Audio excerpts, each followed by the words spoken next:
Hello everybody and welcome to another third-party review. In today's video I'm taking a look at something a little bit different. We're taking a look at the first product, I think, from Blue Lobster. Goodness knows where they've come from. There's possibly a subsidiary of a subsidiary from some other third-party company. They're all connected somehow. But this is of course X-Frank, which is their take on a masterpiece kind of scaled version of Autobot X, aka Autobot Spike, when Spike's brain kind of gets transferred into this robotic Frankenstein, hence the name X-Frank. Take a quick look around the box. We've got some really nice kind of retro style artwork on there, and then we've got some scenes from the show reenacted with the figures themselves, which I mean is kind of cool in itself, isn't it? And of course, just out of the packaging, X-Frank looks fabulous. Now there are a few things to bear in mind with Frankie here. One is he is kind of a PVC staction figure. He's a very solid piece, but if you remember the likes of Before and After, where they gave us the Devastator, this is done in the same style. We have some rotation on those arms, and we have a couple of bends on those elbows.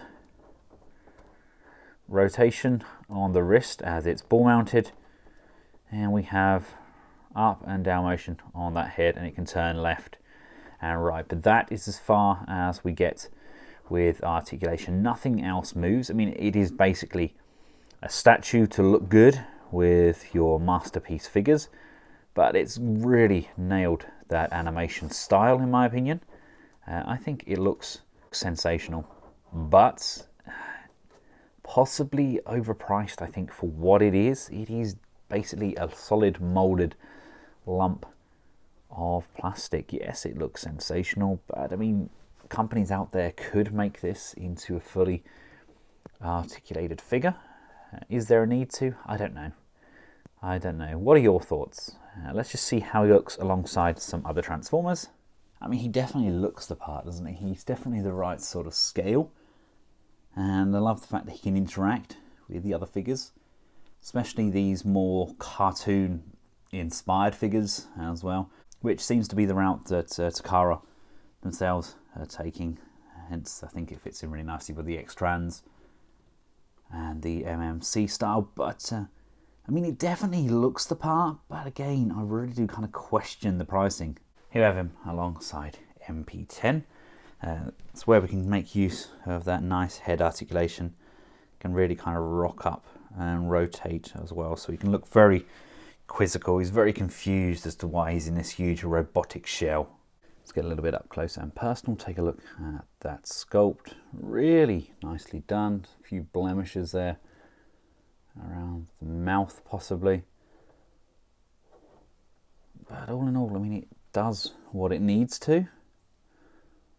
I don't know, I guess I was kind of expecting it to be plastic.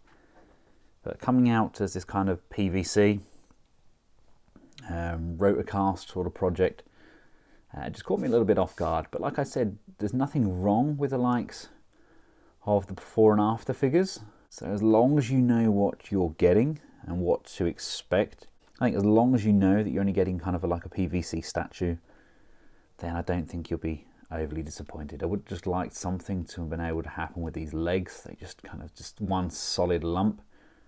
Yes, I know that it's all kind of part and parcel and how he looked in the show, but I am a fan of articulation, and this guy unfortunately doesn't really have any. So there we have it, ladies and gentlemen, a quick look at X-Frank, aka Masterpiece Autobot X, aka Autobot Spike. As long as you know you're going to get a statue, I don't think you're going to be disappointed. He is a great gap filler, and he definitely looks the part in your G1 kind of animation style collection. Now I believe that X-Transbots are also doing a kind of a transformable one, or at least a fully articulated one. So it'll be interesting to see how that shapes up. X-Trans are getting great name for themselves with regards to cartoon accuracy. So it'll be really nice to see how that fares. But yeah, for now, this is the only real option on the market. And Blue Lobster, whoever you are, you've done a really nice job, considering what really nice job it is, what it is. Thanks again to Shozy for making this review possible. I've included a link in the description below if this does tickle your fancy and you'd like to go through and purchase it. And until next time, for myself and Frank, goodbye.